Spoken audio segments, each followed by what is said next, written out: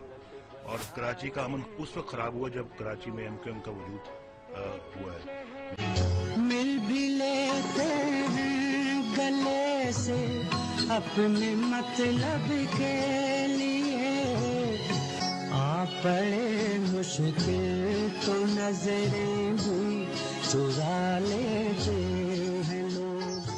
غزہ کے حوالے سے میں کوشش کرتا ہوں وہ چیزیں جو عام طور پہ دکھائی نہیں جا رہی وہ میں آپ کے سامنے رکھوں, اور فلسطین کے حوالے سے, اور پھر فلسطین کے بطن سے جو یہ ایشو ہے اس کے بطن سے نکلتی ہے صورتحال پاکستان کی اور خطے کی, اس لیے میں اس پہ آپ کو توجہ دلاتا رہتا ہوں. اب میں آپ کو خطے اور پاکستان کے اوپر جو اثرات اس کے آنے لگے, یہ نیتن یاہو نے جو کہا کہ سب سے بڑا خطرہ اس کے لیے پاکستان ہے, اس کے بعد میں آپ کو بتانا چاہتا ہوں کہ جو اسرائیل ہے اس نے انڈیا کو یہ کہا ہے کہ 1,00,000 ورکرز اس کو چاہیے, اور ظاہر ہے وہ ورکرز کون سے ہوں گے آپ سمجھ ہی رہے ہیں. وہ فلسطینیوں کو ہم نکالیں گے, ان کو اب ہم کام نہیں کرنے دیں گے ان کے اپنے گھر میں بھی. تو اس کی جگہ سے جو میں ایک آپ کو رپورٹ ہے اس کے میں آپ کو کلپ دکھاتا ہوں, یہ ذرا دیکھ لیجیے گا کہ مودی سے انڈیا کے ورکرز مانگے ہیں اسرائیلی وزیر اعظم نے, اور ظاہر ہے کہ 1,00,000 ورکرز مانگنے کا مطلب یہ بھی ہو سکتا ہے کہ شاید ان ورکرز کے بیس میں یا ان کے لباس میں یا ان کے لبادے میں, ویسے میں انڈیا کی جو پبلک اوپینین ہے, انڈیا کی جو مین سٹریم میڈیا ہے اور انڈیا کی جو انٹیلیجنسی ہے اس کو شاباش دینی چاہیے کہ وہ غزہ کے مظلوموں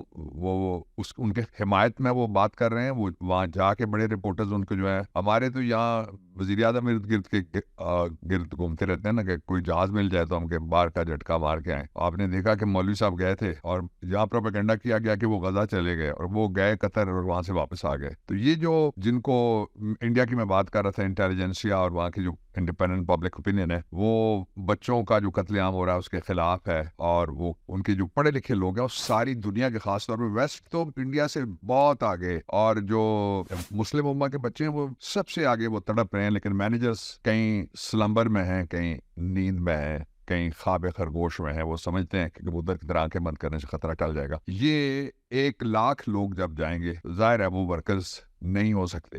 وہ اس وقت فوج کا حوصلہ ٹوٹ گیا اسرائیل کی. اسرائیل نفسیاتی جنگ, سفارتی جنگ اور عالمی پبلک اوپینین پولز کی جنگ جو ہے وہ برے طریقے سے ہار چکا ہے. یہ آخری دیکھیے, میں اب آپ کو دوسرے موضوع کی طرف لے کے چلتا ہوں. خواتین و حضرات, آج کا جو دوسرا موضوع ہے وہ انتہائی اہم ہے. وہ ہے چیف جسٹس کی برطرفی کا معاملہ, کہ کیسے چیف جسٹس کو برطرف کیا گیا. یہ چیف جسٹس کر کیا رہا تھا, اس کو برطرف کس نے کیا, یہ آپ دیکھیں گے تو آپ حیران رہ جائیں گے.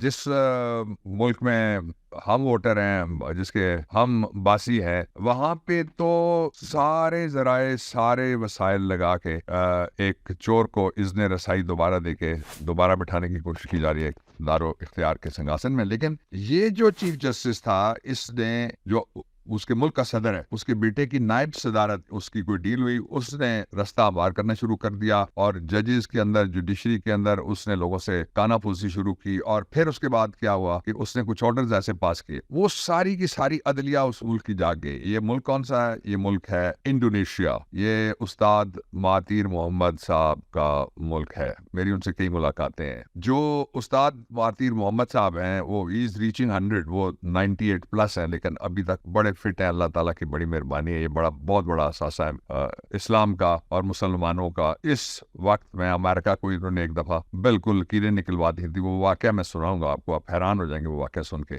اور پھر دوسرا یہ کہ انڈونیشیا کا چیف جسٹس تھا, اس کا نام تھا انور عثمان. اس نے راستہ ہموار کرنے کی کوشش کی جب صدر کے بیٹے کو نائب صدر بنوانے کے لیے, تو اسی ملک کی ساری جوڈیشری اس کے خلاف متحد ہو گئی, اور جو کورٹ کا پینل بنا, کورٹ کے پینل نے بیٹھ کے اپنے چیف جسٹس کو اس کے اپنے عہدے سے صدر کے اپنے بیٹے کا راستہ ہموار کرنے پر اس طرح کی جو اس کی سیاست میں حصہ جو اس نے لیا اس کو برطرف کر دیا گیا. یہ اس کو کہتے ہیں انصاف ہوتا ہوا نظر آنا. اب آئیے ذرا میں ایک اور آپ کو کہ وزیر اعظم کس الزام پہ مستعفی ہوتا ہے ایک ملک. یہ پورچگیز وزیر اعظم ہے, مسٹر انٹونیو کوسٹا اس کا نام ہے, اور یہ جو پہلی خبر میں نے آپ کو سنائی ہے یہ رپورٹ ہے جکارتا کی. پاکستان میں اخبارات نے اس کو مسلسل نظر انداز کیا ہے, اور ایک چھوٹی سی خبر 1 انچ سے کم کی وہ چھپی ہے, وہ آپ کی دلچسپی کے لیے میں آپ کو دکھانے چاہتا ہوں. وہ دوسری بھی میں آپ کو دکھاؤں گا وہ کتنی بڑی چھپی ہے پاکستان میں. جو پرتگال کے پرائم منسٹر ہے اس پہ الزام کیا ہے, یہاں تو لوگوں پہ کیا کیا الزام آتے ہیں, اور وہ کوئی ہمالیہ کے نیچے اور K2 کے نیچے دبے ہوتے ہیں کرپشن میں, اور پھر سرکاری بلڈوزر آ کے اور سرکاری مشینیں آ کے ان کو نکالتے ہیں اور پھر کرسی پہ بٹھا دیتے ہیں ان کو اٹھا کے. تو اس پہ الزام یہ تھا کہ بجلی کے معاہدے جو ہوئے, اور پاکستان میں دیکھ لیں بجلی کے معاہدوں کا حال اور پاکستان میں بجلی کا حال دیکھ لیں.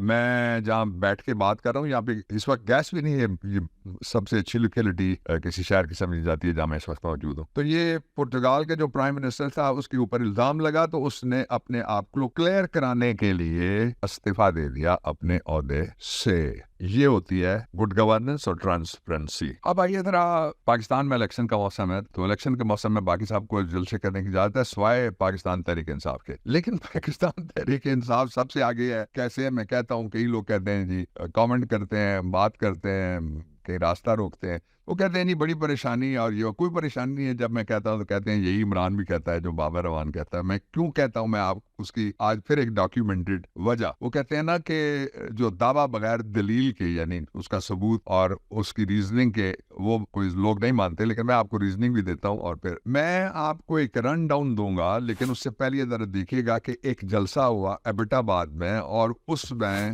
بلاول یہ کہتے ہیں کہ جی ایک جو چوتھی دفعہ وزیر اعظم کسی کو بنانے کی بجائے مجھے بنا دیں, اور پھر عمران خان کا نام لیا بغیر کہتے ہیں دوسری دفعہ نام بنائے مجھے بنائے. یہ مولانا فضل الرحمان وزیر اعظم کا امیدوار, ہر پارٹی PDM کی وزیر اعظم کی امیدوار ہے اس وقت. لیکن یہ رن ڈاؤن آپ دیکھنے کے بعد آپ کو پتہ لگے گا کہ یہ کتنا عرصہ پاکستان کے اندر انہوں نے پہلے اقتدار دیکھا. اس لیے اس کو, میری اس بات کو پھیلائیے جس طرح بھی آپ پھیلا سکتے ہیں, اور صرف یس ہیلو گڈ نو بالکل نہ کریں, بے شک اس کی ضرورت نہیں ہے. یہ سب تک پہنچنی چاہیے, اس لیے کہ یہ پاکستان کے عوام کا اصل نیریٹو ہے جو میں ابھی آپ کو بتانے لگا ہوں آنے والے انتخابات کے لیے. اس کو قومی ذمہ داری سمجھیں, اور اس کو آپ سمجھیں کہ یہ آپ کا فرض ہے, اور اس کو ضرور پھیلائیے گا. وہ جو جلسہ تھا وہ چند سو لوگوں کا جلسہ تھا, 700-800 لوگوں کا جلسہ تھا. آپ لگا لیجئے 1000 ہو جائیں گے, وہ جلسہ دیکھ لیجئے گا. زیادہ ہو جائیں جی اس سے بھی کوئی فرق نہیں پڑتا. لیکن پبلک کہاں کھڑی تھی اس جلسے میں, وہ اس ویڈیو سے جو ایبٹ آباد میں PP کا جلسہ ہوا, نوجوانوں نے نہ صرف PTI کے جھنڈے لہرائے اور عمران خان کے حق میں شدید نعرے بازی کر کے کہا ایبٹ آباد صرف خان کا. ویڈیو دیکھیے.